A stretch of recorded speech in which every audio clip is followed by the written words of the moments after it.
in a generation. Right. And when you're in a condo, no kids. So one child, is that part of it? Absolutely. Yep. But one child is the secondary factor Yep. in the Chinese demographic collapse. The single biggest one is that they all moved in small condos in a very short period of time, and everyone just stopped having kids altogether. Yeah. So we know now that China will cease to exist as a functional demographic structure and economy this decade, because it's not just that they ran out of children. That was 30 years ago. They're Hmm. now running out of 30 somethings. Part of the reason why the baby Yeah. boomers think they're so important is because Mhm. they have been, and they Yeah. still Right. are. I mean, Yeah. for in the late 60s to the early 80s, they were coming of age. They drove consumption. That's why we had inflation then. Yeah. In the 90s and into the 2000s, they had come out of their consumption phase. They were saving for retirement. That's why we had investment booms. Right. And now our inflation, it's because they're all retiring. Yeah. And we have a large generation that's just going away. And now, yes, as you age, your net worth increases. And as you age, you become more adventurous with your investments, and that drives more economic activity. And then when you retire, you cash it all and go to T-bills because you won't be able to stomach any sort of market turning or currency turning. That's been true since the dawn of recorded history. There's nothing new there. What is new is the demographic profile has changed. So in a pre-industrial world, you had very few 60 somethings. You had more 50 somethings and yet more 40 somethings and on down. It built a pyramid. What industrialization and urbanization has done is change the shape of the pyramid. In some countries like the United States, it's more or less a chimney, but with a bulge for the baby boomers. And Hmm. some like Germany, it's a diamond Yeah. with more people in their 50s than their 40s, than their 30s, than their 20s, and then Yeah. narrowing up as you would expect at the top. What's happening globally right now, not just with the American boomers, is that we've got this big cadre of people in their 60s who are moving into retirement, and they are a bulge in the structure. So instead of just a small group of people relative to the overpopulation that are moving on and changing their investment portfolios, we have the single largest generation in our history doing that. And on average, they will have completed that transition by the end of this year. So we go from having some of the richest, most liberal, most open, most liquid capital markets we've ever known to something that's a lot closer to the opposite in less than a year.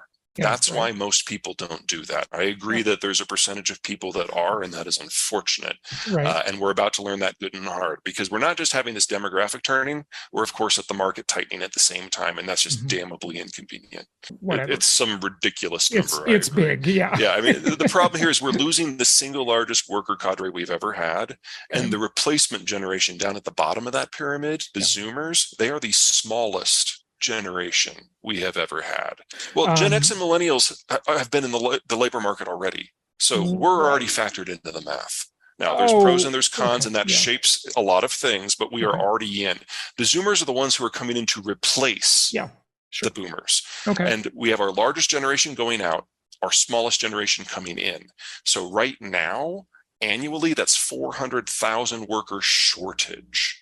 And that will increase every year until 2034, when it'll peak at 900,000. These people are already born. They're already on the way. We know exactly what's going to happen to the net flows each and every year moving forward. The problem is that capital is going away at the same time. I Oh. certainly agree that the relationships are going to change. I Yeah. think it's a little bit arrogant to think that I know exactly how, Yeah. but we're definitely entering a period of protracted and extended and increasing labor shortage.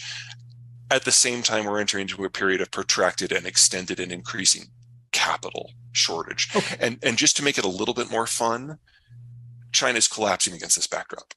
So Yeah. even if we decided we were fine with a completely globalized supply chain, we still need to double the size of the industrial plant in the next few years with less capital and with less labor. I would argue that at the Yeah. moment, the labor disconnect is the single largest issue behind our inflation numbers right now. Well, the baby boomers are at the height of their earning experience, Yeah. and as of the end of next year, this year, they won't be earning anymore. So the net inflows into the system from just normal demographic structure dry up considerably. The next generation down, Gen X, is very small. Yep. And even if we do succeed in having significant raises now in this labor inflationary environment, there aren't enough of us to generate nearly as much in total. So step one, we're losing volume. Step two, we're losing investment quality because in the flight from risk on to risk off, the capital becomes a lot less interesting.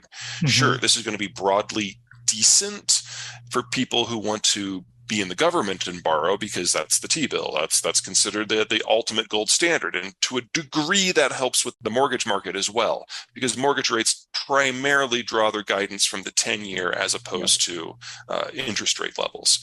After that, though, you're entirely dependent on capital flight from the rest of the world. Now, I think that'll be robust, but I also think that'll be wildly inconsistent depending on what's going on in the United States versus wherever else the capital might be. This is still the deepest, most liquid market in the world. It's denominated in the sole source of global store of value. It is the only meaningful method of exchange for international transport and trade.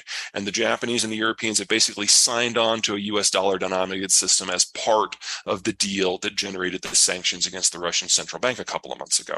So if you're going to benefit from this in any way, the US dollar is the place to be, but you can't predict the inflows year on year of what's coming in from the European space or the Asian space. It will come when they're in trouble and we look good, and it will probably never go back. And so we know that the capital supply has to drop domestically, and we know we're going to get these bursts of capital from abroad.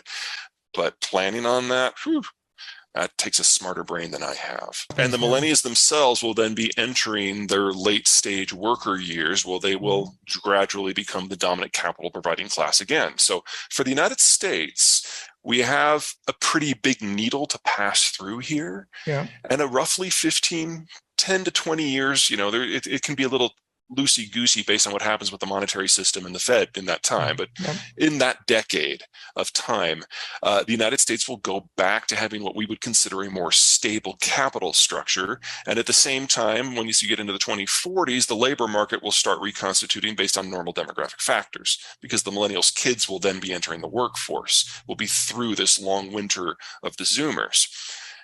But no one else gets to do that. Everyone else went through industrialization and urbanization either faster or more intensely than the United States did. A couple exceptions, but only a couple. And so for them, they're looking at labor markets getting smaller every year and the capital supply getting smaller every year. And still in this decade, their advanced worker cadre, that big, giant last generation, moves into retirement. So their need for government spending to keep those people alive skyrockets and never drops. And that is very problematic for... The Chinese will throw a bottomless supply of capital against anything in order to make sure that people have jobs. It doesn't matter if there's a product on the back end, really, as long as the people are working. So everything that people say about the US Fed is actually true to an order of magnitude higher in China. So the US dollar is the global currency. It's the medium of exchange. It's the store of value. It's the lubricant for the #1 economy and 2/3 of the top 20. The yuan is used just in China. It's not internationally traded, and they regularly expand their money supply by 5 times as much as we do. And at most times in the last 10 years, the yuan supply has been twice that of the US dollar, even though it's just not exchanged at all. So their financial system is its own thing. And to think that this is going to continue in perpetuity is being really creative with your math. They get their energy from a continent away. They don't have a navy that's capable of making that far in force in order to secure their own supply lines. So China is the country most dependent upon the US Navy to keep the lights on.